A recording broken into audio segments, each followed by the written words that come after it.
গোধূলির আলো ফুরিয়ে চারপাশটা ধূসর হতে শুরু করেছে। তখনই ফালাক সাদের মায়ের অনুমতি নিয়ে পাশের বাড়ির কাকিমার বাসায় যাওয়ার জন্য বের হয়। কাকিমা বারবার করে ওকে যাওয়ার জন্য বলছিলেন, তাই ফালাক ভাবল কিছুক্ষণ গল্প করেই ফিরবে। সাদের মা খুশি মনেই সম্মতি দিলেন। সন্ধ্যা পেরিয়ে অন্ধকার ঘন হয়ে আসে। এদিকে সাদ ফিরে সোজা রুমে যায়। প্রতিদিন সাদ বাসায় ফিরলেই ফালাক শরবত পানি নিয়ে সামনে হাজির হয়। সাদ ভাবলেও ফালাক হয়তো নিচে কোনো কাজে ব্যস্ত। ঘরে গিয়ে সাদ জ্যাকেটটা খুলে রাখে। 10 মিনিট 20 মিনিট পার হয়ে গেল। সাদের ইদানিং ফালাকের সান্নিধ্য ছাড়া কেন জানি অস্থির অস্থির লাগে। বাড়ি ফিরে এখনও ফালাককে দেখা পায়নি। নিচে নেমে এসে মাকে জিজ্ঞেস করলো, ফালাক কোথায় মা? ও তো পাশের বাড়ি নাহিদাদের ওখানে গেছে, কিন্তু সন্ধ্যা তো অনেক আগেই হয়ে গেছে, এখনও এলো না কেন? সাদের মায়ের মনে আবার দুশ্চিন্তা দানা বাঁধল। তিনি মীরাকে ডেকে বললেন, যা তো মা মীরা, পাশের বাড়ি থেকে তোর ভাবিকে ডেকে নিয়ে আয়, রাত হয়ে যাচ্ছে। মীরা দ্রুত পায়ে বেরিয়ে গেল। 5 মিনিট পর মীরা প্রায় দৌড়াতে দৌড়াতেই ফিরে এলো। চোখে মুখে আতঙ্ক। সিঁড়ি দিয়ে উপরে উঠতে থাকা সাদ মীরার অস্থিরতা দেখে থমকে দাঁড়ালো। মা, ভাবি তো ওখানে নেই। সাদ মীরার সামনে এসে দাঁড়ালো। ও সোয়াল শক্ত হয়ে গেছে। মানে? নেই মানে? কাকিমা বললেন, ভাবি তো সন্ধ্যার আজান দেওয়ার পরপরই ওখান থেকে বেরিয়ে গেছে। প্রায় 1 ঘন্টা হয়ে গেছে ওখান থেকে বেরিয়েছে। পাশের বাড়ি থেকে তাদের গেট পর্যন্ত আসতে বড়জোর 2 মিনিট সময় লাগে। তবে 1 ঘন্টা ধরে ফালাক কোথায় গেল? কি, তাহলে ফালাক কোথায় গেছে? 1 ঘন্টা ধরেও বাড়ির বাহিরে? সাদ আর এক মুহূর্তে দেরি না করে পকেট থেকে ফোন বের করল। বাড়ির সবাই আশেপাশে পাড়া প্রতিবেশী সবার বাড়ি খুঁজল, কিন্তু ফালাকের কোনো হদিস পাওয়া গেল না। সবার মনে একটাই প্রশ্ন, মেয়েটা গেল কোথায়? সাদ পাথরের মতো স্থির হয়ে সিসিটিভি ফুটেজের সামনে বসে আছে। চোখ লাল হয়ে গেছে। রিওয়াইন্ড করে দেখছে ফালাক কখন বেরিয়েছিল। ফুটেজে দেখা গেল ফালাক যখন ওই বাড়ি থেকে বের হয়ে নিজের গেটের দিকে আসছিল, ঠিক তখনই গেটে থেকে একটু দূরে দাঁড়িয়ে থাকা এক বৃদ্ধ লোক ওকে ডাক দেয়। ফালাক সহজ সরল মেয়ে, কোনো সন্দেহ না করে লোকটার কাছে এগিয়ে যায়। লোকটা কাঁপা কাঁপা হাতে ফালাককে একটা ভাঁজ করা কাগজ দিল। ফালাক যখনই কাগজটা খুলে পড়তে শুরু করলো, তখনই দেখা গেল হঠাৎ টলতে টলতে অজ্ঞান হয়ে পড়ে যায়। মুহূর্তের মধ্যে রাস্তার কোণে দাঁড়িয়ে থাকা একটা কালো রঙের গাড়ি এসে দাঁড়ালো আর দ্রুত ফালাককে ভেতরে তুলে নিয়ে গাড়িটা হাওয়া হয়ে গেছে। সাদ কাঁপা কাঁপা হাতে ফুটেজটা জুম করল। সারা শরীর রাগে রিরি করে উঠল। হাতের মুঠি শক্ত হয়ে এলো। সাদ দাঁতে দাঁত চেপে বিড়বিড় করে বলল, হামজা। সাদের বুঝতে আর বাকি রইল না কেন এমন করেছে। হামজা অনেকদিন ধরেই সাদের উপর প্রতিশোধ নেওয়ার সুযোগ খুঁজছিল। সাদের চোখ দিয়ে যেন আগুন জ্বলছে। টেবিলের উপর সজোরে একটা কিল মেরে উঠে দাঁড়ালো। বাড়ির সবাই ওকে দেখে ভয়ে পিছিয়ে গেছে। সাদ এখন এক জ্যান্ত যেন আগ্নেয়গিরি। ঘটনার প্রায় 5 ঘন্টা পার হয়ে গেছে। বাইরের অন্ধকারের সাথে পাল্লা দিয়ে ফালাকের চোখের পাতাও যেন ভারী হয়েছিল। অবশেষে খুব কষ্টে চোখ মেলল। মাথাটা প্রচণ্ড ঝিমঝিম করছে। ফালাক দেখল একটা ভাঙাচোরা স্যাঁতস্যাঁতে ঘরের মেঝেতে পড়ে আছে। চারপাশ ধুলোবালি আর মাকড়সার জাল। ওর হাত পা শক্ত করে দড়ি দিয়ে বাঁধা। ফালাক ভয়ে অস্পষ্ট স্বরে ডেকে উঠল, কেউ আছেন? কিন্তু কোনো উত্তর এলো না। ঘরের কোণে একটা ভাঙা জানালা দিয়ে বাহিরে তাকাতেই ফালাকের কলিজা শুকিয়ে গেল। বাহিরে কেবল ঘন জঙ্গল আর ঝিঝি পোকার শব্দ। চাঁদের আলো গাছের পাতায় লেগে এক ভৌতিক পরিবেশ তৈরি করেছে। ফালাক বুঝতে পারল লোকালয় থেকে অনেক দূরে কোনো এক নির্জন জায়গায় বন্দি। হঠাৎ বাড়ি বুটের শব্দ শোনা গেল। কেউ একজন ঘরের দিকে এগিয়ে আসছে। ফালাক ভয়ে দেওয়ালের সাথে সেটে গেছে। দরজাটা ক্যাচ ক্যাচ শব্দে খুলে গেল। হাতে একটা টর্চ নিয়ে ভিতরে ঢুকলো সেই লোকটা, যার নাম হামজা। লোকটা ঠোঁটে এক পৈশাচিক হাসি। ফালাক ভয়ে কাঁপতে কাঁপতে বলল, কেন নিয়ে এসেছেন আমাকে এখানে? আপনার কি ক্ষতি করেছি আমি? হামজা ফালাকের কাছে এসে হাঁটু গেড়ে বসল। ওর চিবুকটা জোরে চেপে ধরল। ক্ষতি? তোমার ওই অহংকারী স্বামী আমার সাম্রাজ্য শেষ করে দিয়েছে। আজ আমি তার অহংকার ধুলোয় মিশিয়ে দিব। তুই হবি সাদ মির্জার ধ্বংসের শুরু। ফালাকে 2 চোখ বেয়ে জলের ধারা নামছে। মনে মনে শুধু একজনের কথাই ভাবছে। হামজা ফালাকের চিবুকটা শক্ত করে ধরে কথাগুলো বলছিল। তখন ফালাকের চোখের জলে ভেজা নিষ্পাপ মুখটা চাঁদের আলোয় এক অলৌকিক সৌন্দর্যের মতো ফুটে উঠল। হামজা কিছুক্ষণ স্থবির হয়ে ফালাকের মুখের দিকে তাকিয়ে রইল। কুৎসিত মনেও এক মুহূর্তের জন্যই বিস্ময় জাগল। হামজা তাচ্ছিল্যের হাসি দিয়ে মাথা নাড়ল। মানতেই হবে রে, ওই শয়তান সাদ মির্জার কপাল আছে বলতে হয়। এত সুন্দরী বউ ও কোথায় পেল? এই মায়াবী চেহারা দেখলে তো যে কারো পাশার মনই গলে যাবে। সাদ মির্জা শুধু ক্ষমতাই নয়, কপালেও দেখছি সবাইকে টেক্কা দিয়েছে। ছেড়ে দিন, ছেড়ে দিন বলছি। ফালাক মনে মনে ভাবে তার জীবনে কি কোনো শান্তি আসবে না? এটা আবার কোন বিপদে পড়ল? আচ্ছা, ফালাককে কি সাদ খুঁজবে? আল্লাহ, তুমি পথ দেখাও। এখন থেকে কিভাবে বের হব আমি?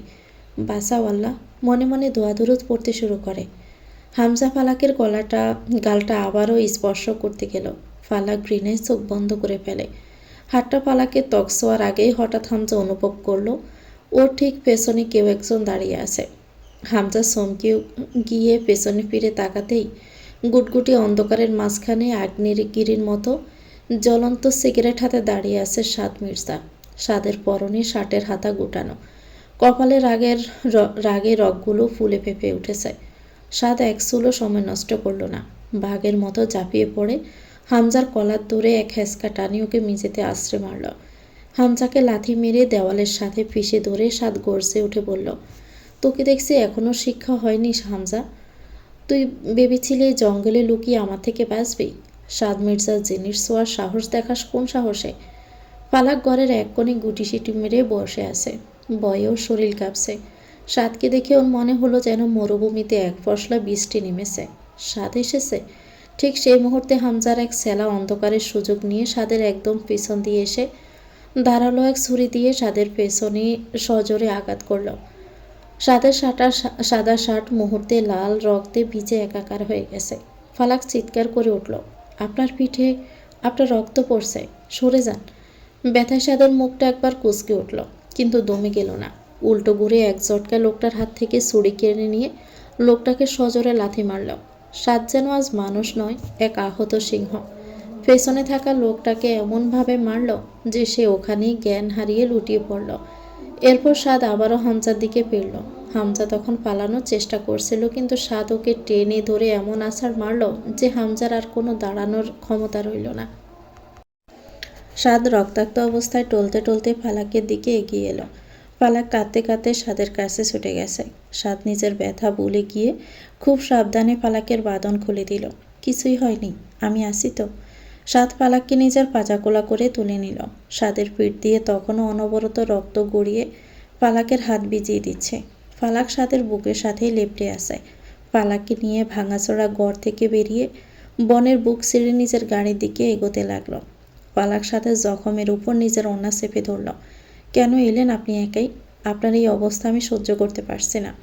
সাদ ম্লান হেসে ফালাকের গালের চোখের জল মুছে দিল। এরপর ফালাককে কোলে নিয়ে জঙ্গলের মধ্যে দিয়ে হাঁটতে থাকে। ফালাক নামিয়ে দিতে বললেও সাদ নামিয়ে দেয় না। স্টুপিড, কেউ ডাকলেই যেতে হয়? আমাকে অ্যাড্রেস জিজ্ঞেস করছিল তাই তো।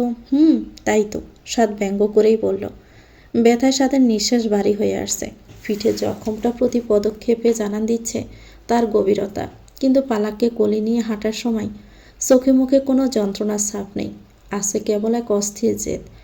বনের অন্ধকার ছিঁড়ে সাদের ভারী বুটের শব্দ আর ঝিঝি পোকার ডাক মিলে এক অদ্ভুত নিস্তব্ধতা তৈরি করছে। তখন হামজায়ের কথা ভেবে সাদ বেরিয়ে পড়ে। লক্ষ্য ছিল এখানে পৌঁছানো, কাউকে কিছু বলার কোথাও মাথায় আসেনি। ফালাক সাদের বুকের সাথে লেপ্টে আছে। ফালাক অনুভব করতে পারছে সাদের শরীর ক্রমশই ঘেমে উঠছে। ফালাক কান্না মিশ্রিত কণ্ঠে বলল, আমাকে নামিয়ে দিন প্লিজ। আপনি হাঁটতে পারছেন না, আপনার শরীর দিয়ে অনেক রক্ত পড়ছে, আমি নিজে হাঁটতে পারবো। সাদ এক মুহূর্তের জন্য থামল না। দু হাতের বাঁধন আরও শক্ত করে ফালাককে বুকের সাথে মিশিয়ে নিল। দাঁতে দাঁত চেপে গম্ভীর স্বরে বলল, চুপচাপ থাক। একবার স্টুপিডগিরি করেছিস, এখন দ্বিতীয়বার আমার মেজাজ খারাপ করিস না। তোর পায়ে জুতো নেই, খালি পায়ে জঙ্গলের মাটিতে কোথায় কি আছে পা কেটে যাবে। ফালাক আর কোনো কথা বলল না, শুধু সাদের কাঁধে মাথা রেখে অজরে কাঁদতে লাগলো। তার কেবল মনে হচ্ছে এই মানুষটা নিজের জীবনের তোয়াক্কা না করে ওর জন্য ছুটে এলো, এতটা রক্ত জড়িয়ে ওকে আগলে রেখেছে। বন থেকে বেরিয়ে গাড়ির কাছে পৌঁছাতে সাদ ফালাককে খুব সাবধানে ফ্রন্ট সিটে বসিয়ে দিল। তারপর নিজেও ড্রাইভিং সিটে বসল। আপনি কি অবস্থায় গাড়ি চালাবেন? সাদ গাড়ি স্টার্ট দিল। বনের এবড়ো থেবড়ো রাস্তা দিয়ে জিপটা তীব্র গতিতে ছুটছিল। ফালাক এক দৃষ্টিতে সাদের মুখের দিকে তাকিয়ে রইল। সাদের আবছা আলোয় সাদের ফর্সা মুখটা এমন যন্ত্রণায় প্যাকাশো হয়ে গেছে। ফালাক আলতো করে সাদের হাতের উপর নিজের হাতটা রাখলো। আমি খুব সরি, আমার জন্যই আপনার এই অবস্থা। সাদ গাড়ির স্পিড আরও বাড়িয়ে দিল। সামনের দিকে তাকিয়ে খুব নিচু স্বরে বলল, সরি বলে দায় এড়ানোর চেষ্টা করিস না। এই যে আমাকে এতটা বোকালি, বাড়ি গিয়ে এর কড়া গন্ডায় হিসাব নেব আমি। আপাতত দোয়া কর যাতে মাঝপথে অজ্ঞান না হয়ে যায়। ফালাকের বুকটা কেঁপে উঠল। ও দ্রুত সাদের পিঠের জখমের উপর নিজের আঁচলের অংশটা চেপে ধরল যাতে রক্তপাত কিছুটা কমে। মনে মনে শুধু প্রার্থনা করছে, আল্লাহ ওনাকে সুস্থ করে দাও, আমার সবটুকু আয়ু ওনাকে দিয়ে দাও। হাসপাতালের সামনে জিপটা প্রচণ্ড শব্দে ব্রেক কষে থামল। সাদের শরীর থেকে প্রচুর রক্তক্ষরণ হয়েছে, কিন্তু জেদি মানুষটা নিজের ব্যথা চেয়েও ফালাকের সুরক্ষাকে বড় করে দেখল। স্টারিং ছেড়ে টলতে টলতে গাড়ি থেকে নামল। ফালাকের পাশে দরজাটা খুলে ধরল। সাত ফালাকের হাত ধরে এক প্রকার টেনে স্ট্রেচারের কাছে নিয়ে গেছে। কর্তব্যরত ডাক্তার আর নার্সরা এগিয়ে আসতে সাত গর্জে উঠল, আগে ওকে ট্রিটমেন্ট করেন, ওর শরীরে কোথাও কোনো চোট লেগেছে কিনা ভালো করে চেক করুন। ডাক্তার অবাক হয়ে সাথের রক্তাক্ত পিঠের দিকে তাকিয়ে বললেন, মিস্টার, আপনার অবস্থা তো গুরুতর, আপনাকে অপারেশন থিয়েটারে নিয়ে যাওয়া দরকার। সাত প্রকুশকে কর্কশ গলায় বলল, আমি যা বলছি তাই করুন। ও ভয় পেয়েছে, ওর ট্রিটমেন্ট আগে জরুরি। ফালাক কাঁদতে কাঁদতে সাদের হাত আঁকড়ে ধরল। চিৎকার করে বলতে চাইল যে এই লোকটাই বেশি আহত, কিন্তু সাদ ওকে ধমক দিয়ে চুপ করিয়ে দিল। বেশ কিছুক্ষণ প্রাথমিক চিকিৎসার পর জানা গেল ফালাকে শুধু হাতে পায়ে সামান্য ছিলে গেছে। অন্যদিকে সাদের পিঠে জখমটা বেশ গভীর ছিল। ডাক্তাররা ব্যান্ডেজ করে ওকে হসপিটালে ভর্তি থাকার কড়া নির্দেশ দিলেও সাদ শুনেনি। একগুঁয়ে মানুষটা নিজেই সাইন করে রিলিজ নিয়ে ফালাককে নিয়ে বাড়ির পথে রওনা হলো। রাত তখন গভীর। মির্জা বাড়ির গেটে জিপটা থামতে বাড়ির সবাই, সাদের মা, বাবা, মীরা আর বাকিরা পাগলের মতো ছুটে এল। সাদকে আর বিধ্বস্ত ফালাককে দেখে বাড়িতে যেন একটা ছোটোখাটো ভূমিকম্প হয়ে গেছে। সাদের মা ফালাককে জড়িয়ে ধরে ডুকরে কেঁদে উঠলেন, আর সাদকে ওই অবস্থায় দেখে মীরার চিৎকার বের হয়ে এলো, ভাইয়া তোমার এটা কী হাল হলো? সাদ কোনো কথা না বলে ভিতরে ঢুকলো। ফালাক এক মুহূর্তের জন্য সাদের পাশ ছাড়ল না। সাদের হাত শক্ত করে ধরে আছে। ড্রয়িং রুমের সোফায় সাদকে বসানো হলো। সাদের মা কান্নাকাটি করছেন দেখে সাদ খুব দৃঢ়স্বরে বলল, অনেক রাত হয়েছে মা, ফালাক ঠিক আছে, আমি ওকে নিয়ে এসেছি, এখন কান্নাকাটি বন্ধ করো আর সবাই যার যার রুমে যাও, আমি ঠিক আছি। জানালার বাড়ি পর্দার পাক দিয়ে রূপলি আবার এক ফালি আলো এসে পড়েছে সাদের বিছানায়। সাদের ঘুমটা হঠাৎই ভেঙে গেছে। বিছানার পাশটা খালি। মুহূর্তেই সাদের বুকের ভেতরটা স্যাঁত করে উঠল। গতকালের ভয়াবহ স্মৃতি, হামজার ডেরা, সেই জঙ্গল, ফালাকের হারিয়ে যাওয়া, সব কিছু এক নিমিষে মস্তিষ্কে ঝিলিক দিয়ে গেল। সাদ দরপড় করে উঠে বসল। পিঠে জখমটা টান লাগায় একটা যন্ত্রণাকাতর শব্দ করল, কিন্তু সেদিকে ওর খেয়াল নেই। অস্থির চোখে রুমে চারপাশটা দেখল। ঠিক তখনই ওর নজর গেলে রুমের জানালার পাশের কোণটিতে। সেখানে জায়নামাজ বিছিয়ে শান্ত হয়ে বসে আছে ফালাক। মাথায় একটা বড় ওড়না খুব যত্ন করে জড়ানো, যা মুখমণ্ডলকে এক অপার্থিব আবরণে ঢেকে রেখেছে। ফালাক ফজরে নামাজ পড়ছে। ওর চোখ দুটো বন্ধ, ঠোঁট দুটো খুব দৃঢ় লয়ে নড়ছে। সাদের মনে হলো ফালাক যেন কোনো মানবী নয়, বরং স্বর্গ থেকে নেমে আসা কোনো নূর দেখছে। সাদ মন্ত্রমুগ্ধের মতো তাকিয়ে রইল। ফালাকের এই রূপটা সাদের কাছে একদম নতুন। জানতো ফালাক নামাজ পড়ে, ফালাককে আগে কখনো লক্ষ্য করেনি এভাবে। ফালাক যখন মোনাজাতের জন্য হাত তুলল, স্পষ্ট দেখতে পেল ফালাকের চোখ বন্ধ, চোখের কোণ দিয়ে গড়িয়ে পড়ছে নোনা জল। হে আল্লাহ, তুমি ওনাকে সুস্থ করে দাও, ওনার সব জখম আমার শরীরে দিয়ে দাও। কিন্তু ওনাকে আর কোনো দিন যন্ত্রণায় পেল না। নামাজ শেষ করে ফালাক জায়নামাজ ভাঁজ করতে যাচ্ছিল, তখনই দেখলো সাদ বিছানায় বসে ওর দিকেই তাকিয়ে আছে। ফালাক কিছুটা অপ্রস্তুত হয়ে পড়ল। ওড়নাটা আরও একটু টেনে ঠিক করে সাদের কাছে এগিয়ে গেল। ঘুম ভেঙে গেল আপনার? পিঠে কি খুব ব্যথা করছে? ওষুধ এনে দিব? সাদ কোনো কথা বলল না। সাদ তখনও এক দৃষ্টিতে ফালাকের দিকে তাকিয়ে আছে। ফালাক কিছুটা অপ্রস্তুত হয়ে নিচু স্বরে জিজ্ঞেস করলো, চা বানিয়ে দিব? আপনি তো এত সকালে উঠেন না সাধারণত, আজ হঠাৎ খুব ভোরে জেগে গেলেন যে? সাদ জানালার বাহিরের ঝাপসা আলোটার দিকে তাকালো। গলার স্বর কিছুটা ভারী। ঘুম ভেঙে গেছে। ফালাক আর কোনো কথা না বাড়িয়ে ধীর পায়ে রুম থেকে নিচে নেমে এলো। ফালাক রান্নাঘরে ঢুকে চুলাটা জ্বালালো। খুব যত্ন করে চা বানাতে লাগলো। সাদ কড়া চা পছন্দ করে, চিনি থাকবে একদম সামান্য। ফালাক কেটলিতে পানি ফুটিয়ে তাতে আদা আর এলাচ দিল।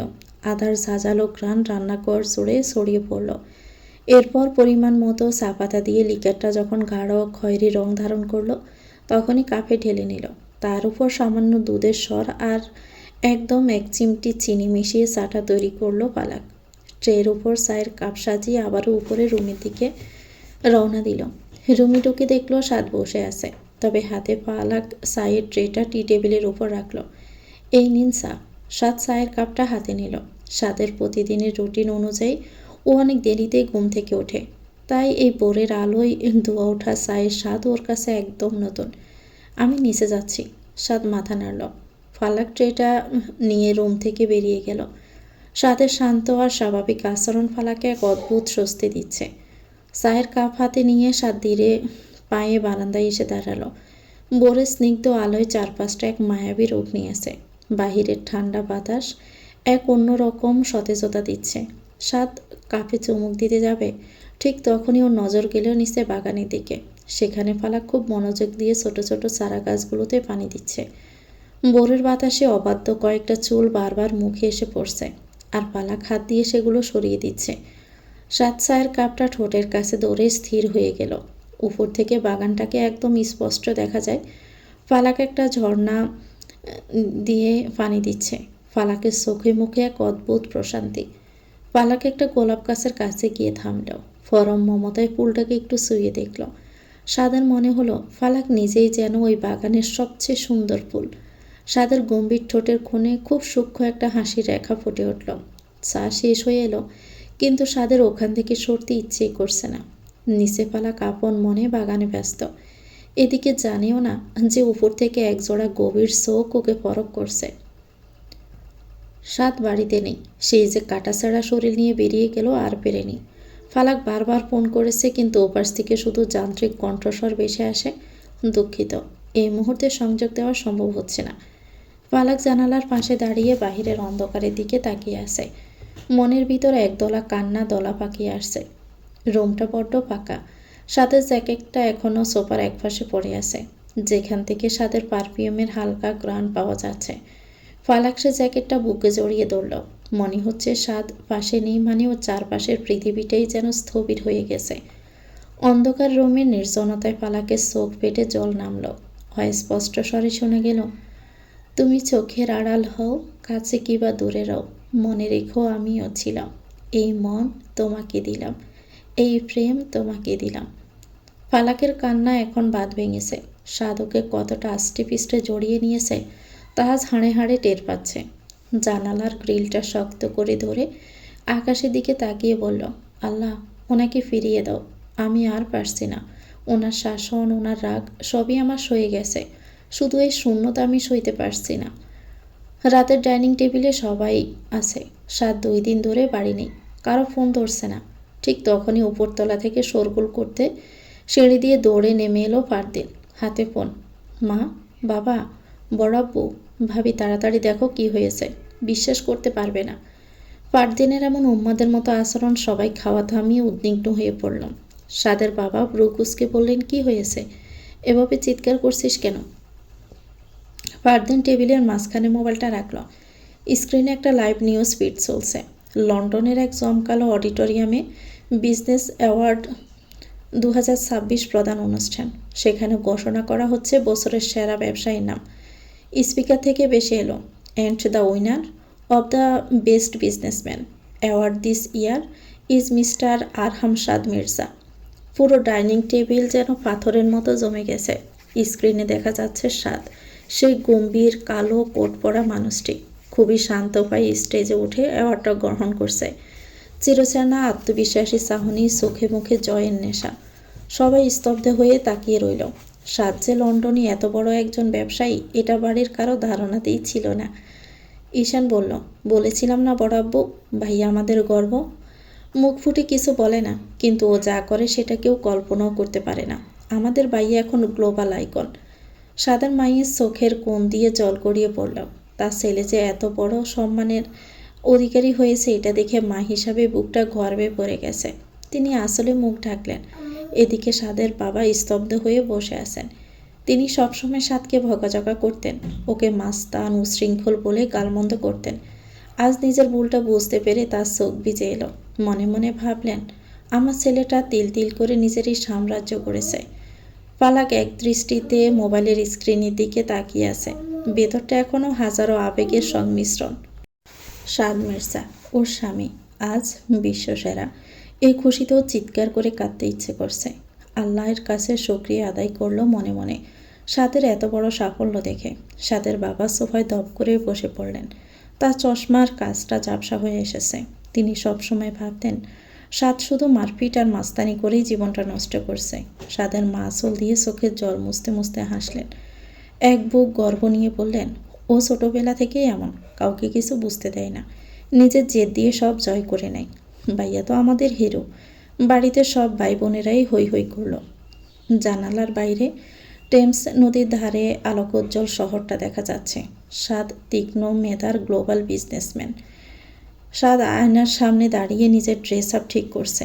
পরনে তার চারকোল ব্ল্যাক স্যুট, ভিতরে তুষার শুভ্র শার্ট আর কন্ট্রাস্ট গাঢ় নীল টাই। কবজিতে চিকচিক করছে রোলেক্সের লিমিটেড এডিশন ঘড়ি। বেজা চুলগুলো ব্যাকব্লাশ করা, চোখে চিরচেনা গম্ভীর শীতলতা। ফিটের ব্যান্ডেজটা স্যুটের নিচে ঢাকা। স্যুটের পকেটে হাত দিয়ে করিডোর দিয়ে হাসছে। কারো কাছে মাথা নত করতে আসেনি, ও এসেছে জয় করতে। লন্ডনের ক্যানারি ওয়ার্ফ এলাকার সুউচ্চ কাজ ঘেরা অফিস বিল্ডিং। লন্ডন হেডকোয়ার্টারে বিশাল লবি থেকে শুরু করে বোর্ডরুম পর্যন্ত সবখানে সাজানো হয়েছে নীল আর সাদা অর্কিড দিয়ে। অফিসের বিশাল কাচের দরজা ঠেলে ভিতরে পা রাখল আরহাম সাদ মির্জা। দুই পাশে সারিবদ্ধভাবে দাঁড়িয়ে থাকা কয়েকশো ব্রিটিশ ও ইউরোপীয় এমপ্লয়ি সমস্বরে তালি দিয়ে উঠল। সাদের পরনে আজ নেভি ব্লু 3 পিস স্যুট, ভিতরে তুষার শুভ্র শার্ট আর টাইটা নিখুঁতভাবে সেট করা। হাঁটা চলায় এক ধরনের শিকারী আভিজাত্য। সাদ যখন কনফারেন্স হলের দিকে এগুচ্ছে, এক হাতে গোল্ডেন বিজনেস অ্যাওয়ার্ড, এমপ্লয়ীদের তালি আর কংগ্রেচুলেশন স্যার ধ্বনিতে পুরো অফিস মুখরিত। অফিসের ভাইস প্রেসিডেন্ট মিস্টার স্মিথ এগিয়ে এসে সাদের সাথে করমর্দন করলেন। সাদ মঞ্চের দিকে এগিয়ে গিয়ে মাইক্রোফোনের সামনে দাঁড়ালো। সাদের তীক্ষ্ণ চাহনি পুরো হলের উপর একবার বুলিয়ে নিল। হলের সবাই পিনপতন নীরবতায় দাঁড়িয়ে আছে তাদের বসের কথা শোনার জন্য। Thank you everyone. এই অ্যাওয়ার্ড শুধু আমার একার নয়, এটা আপনাদের সবার হার্ডওয়ার্কের ফসল। আমি সবসময় বলি, business is like a war, আর যুদ্ধে কোনো সেকেন্ড পজিশন নেই। We won this time and we will keep winning. পুরো হল আবারও করতালিতে ভরে উঠল। সাদের ব্যক্তিগত সচিব লিসা এগিয়ে এসে হাতে একটা শ্যাম্পেন গ্লাস তুলে দিতে চাইল, কিন্তু সাদ হাত দিয়ে ইশারা করে সেটা মানা করল। সাদ এখন সেলিব্রেশনের মোডে নেই। ওর মাথায় এখন কেবল একটাই চিন্তা, অফিসের কাজগুলো দ্রুত গুছিয়ে ফেলা। সাদ কেবিনে ঢোকার পর সেখানে সারিবদ্ধভাবে ফাইল নিয়ে দাঁড়িয়ে আছে বড় বড় সব এক্সিকিউটিভরা। সাদ নিজের চেয়ারটায় বসে ল্যাপটপ করল। পরবর্তী কোয়ার্টারলি প্রজেক্টের আপডেট দাও, আর সিঙ্গাপুর ডিলটা কত দূর। সাদের এই প্রফেশনালিজম দেখে অফিসের সবাই মুগ্ধ। বাহিরের ব্যস্ত শহরটা তখন সন্ধ্যা নামার প্রস্তুতি নিচ্ছে। সাদ তার ল্যাপটপের সামনে বসে আছে। গত 3 ঘন্টা ধরে এক নাগাড়ে কয়েকটা গুরুত্বপূর্ণ মিটিং সেরেছে, কিন্তু এখন ওর মন আর ফাইলে নেই। সাদ মাউসে কয়েকবার ক্লিক করে তার পার্সোনাল সিসিটিভি অ্যাক্সেসটি ওপেন করলো। স্ক্রিনটা কয়েকবার বাফারিং করার পর ঢাকার মির্জাবাড়ির অন্তর্মহলটা বেশি উঠল। সাদের চোখ জোড়া যেন মুহূর্তেই শান্ত হয়ে এলো। 1000 মাইল দূরে থাকলেও এই প্রযুক্তির মাধ্যমে ও এখন ফালাকের ঠিক সামনে। সাদ দেখল ফালাক সিঁড়ি দিয়ে দৃঢ়পায়ে নিচে নেমে আসছে। ওর পরনে একটা হালকা নীল রঙের সুতির শাড়ি। সাদ ল্যাপটপের সামনে হেলান দিয়ে বসল।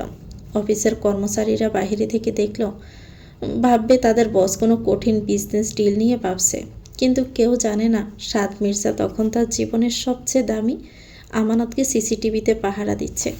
প্রতিটা মুহূর্তে ফালাকের নড়াচড়া ও দীর্ঘশ্বাস, এমনকি ওর ঠোঁট নাড়ানোর ভঙ্গিও সাদ খুব সূক্ষ্মভাবে খেয়াল করছে। আর মাত্র কয়েক ঘন্টা ফালাক। লন্ডনের মেপেয়ার এলাকার একটি 3 তলা ভিক্টোরিয়ান স্টাইলের বাংলো। এটি সাদের ব্যক্তিগত আবাস। বাহিরে টিপ টিপ বৃষ্টি আর কনকনে ঠান্ডা বাতাস। বাংলোর ভিতরে সেন্ট্রাল হিটিংয়ের কারণে এক আরামদায়ক উষ্ণতা বিরাজ করছে। সাদের এই বাড়িটি ওর ব্যক্তিত্বের মতোই গম্ভীর। সব কিছু সাদা, ধূসর আর কালোর মিশেলে সাজানো। কোনো বাড়তি চাকচিক্য নেই, কেবল আভিজাত্য। বিশাল কিং সাইজে বেড, তার পাশে একটি ছোট স্টাডি টেবিল। টেবিলের উপর সাদের ল্যাপটপ আর কিছু বিজনেস ফাইল এলোমেলো হয়ে পড়ে আছে। রুমের একদিকের পুরো দেওয়ালটা কাচের, যেখান থেকে লন্ডনের রাতের আলো জলমলে রাস্তা দেখা যায়। সাদ তখন মাত্র অফিস থেকে ফিরেছে। পরনের কোটটা সোফায় ছুঁড়ে ফেলে দিয়ে শার্টের উপরে দুটো বোতাম খুলে জানালার পাশে গিয়ে দাঁড়ালো। হাতে এক কাপ ব্ল্যাক কফি। সাদের চোখে ক্লান্তি থাকলেও মস্তিষ্কে তখনও চলছে পরের দিনের বিজনেস ডিল। সাদ কফিতে একটা চুমুক দিয়ে আবারও ল্যাপটপের সামনে বসল। মাউস ক্লিক করে বাড়ির বেডরুমে সিসিটিভি ফুটেজটা বড় করে দেখল ফালাক অগরে ঘুমাচ্ছে। ফালাকের শান্ত মুখটা দেখে সাদের পাথরের মতো মনে এক অদ্ভুত শীতলতা নেমে এলো। সাদের যখন কয়েকদিন করে খোঁজখবর থাকতো না, তখন সাদ আসলে লন্ডনে এসে কাজ সামলাতো। সাদ ফালাককে দেখতে দেখতেই ঘুমিয়ে গেল। পরদিন সকালে ফালাক সিদ্ধান্ত নিল বাড়ি গিয়ে থেকে আসবে কয়েকদিন। নিজের ব্যাগটা গুছিয়ে সাদের মায়ের রুমে গিয়ে দাঁড়ালো। মা, একটা কথা ছিল। কি হয়েছে মা? শরীর খারাপ লাগছে?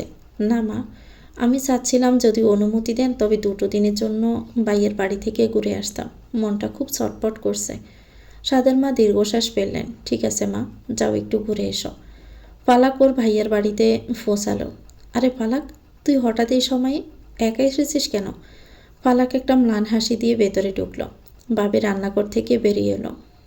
সাদের পার্সোনাল শেফ এসে ডাইনিং টেবিলে নাস্তা সাজিয়ে দিয়েছে। আভিজাত্যপূর্ণ ডাইনিং রুমে সাদ একাই বসে আছে। হাতের ট্যাব, যেখানে স্টক মার্কেটের খবর চলছে। খুব দ্রুত ব্রেকফাস্ট শেষ করে গ্যারেজে নামে। গ্যারেজে সারিবদ্ধভাবে দাঁড়িয়ে আছে সাদের শখের গাড়িগুলো। রোলস রয়েস থেকে শুরু করে ল্যাম্বরগিনি। সাদ আজ বেছে নিল ওর প্রিয় ব্ল্যাক মার্সিডিজ বেঞ্জ। নিজেই ড্রাইভ করে অফিসের দিকে রওনা দিল। সাদ লিফট থেকে নামতে পুরো ফ্লোরে এক অদ্ভুত নিস্তব্ধতা নেমে এলো। এমপ্লয়িরা দ্রুত নিজ নিজ ডেস্কে সোজা হয়ে বসল। নিজের কেবিনে ঢোকার আগে সেক্রেটারি লিসা ফাইল হাতে পিছু নিল।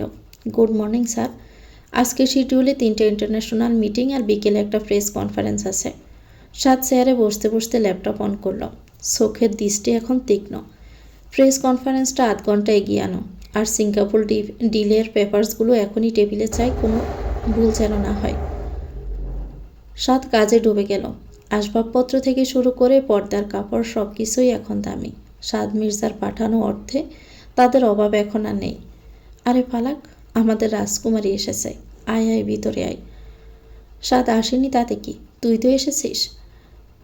ভাবি ফালাকের হাত ধরে ভিতরে নিয়ে গেলেন। ফালাক দেখলো সব বদলে গেছে, কিন্তু চোখ খুঁজছে সেই পুরনো দেওয়ালটা, যেখানে ছোটবেলায় পেন্সিল দিয়ে হিবিচিবি কাটত। নিজের পুরনো ঘরের দিকে পা বাড়ালো। দরজা খুলতেই ফালাক থমকে দাঁড়ালো। ঘরটা এখন অনেক সুন্দর করে সাজানো, কিন্তু এই ঘরেই তো কত রাত চোখের জল ফেলেছে। জানালার গ্রিলটা ধরতে ওর মনে পড়ে গেল এখান থেকে আকাশের তারা দেখে নিজের ভবিষ্যতের স্বপ্ন বুনত। অথচ ভাগ্যক্রমে ও আজ মির্জা বাড়ির বড় বউ। ফালাক বিছানায় বসলো। ভাবি নাস্তা নিয়ে ঘরে ঢুকলেন। মিষ্টিটা খা ফালাক, তোর ভাইয়া একদম দামি দোকান থেকে এনেছে। ঘরটাতে ফালাক এখন একাই। ড্রয়িং রুম থেকে ভাইয়ার ভাবির হাসাহাসির শব্দ আসছে। মির্জা বাড়ির পাঠানো টাকা ওদের জীবনটাকে কতটা পাল্টে দিয়েছে সেটা ভাবলেই ফালাকের অবাক লাগে। কিন্তু ফালাক আজ ওসব নিয়ে ভাবছে না, চাচ্ছে নিজের মতো করে একটু সময় কাটাতে। ফালাক জানালার গ্রিল ধরে বাহিরের অন্ধকার আকাশটার দিকে তাকিয়ে আছে।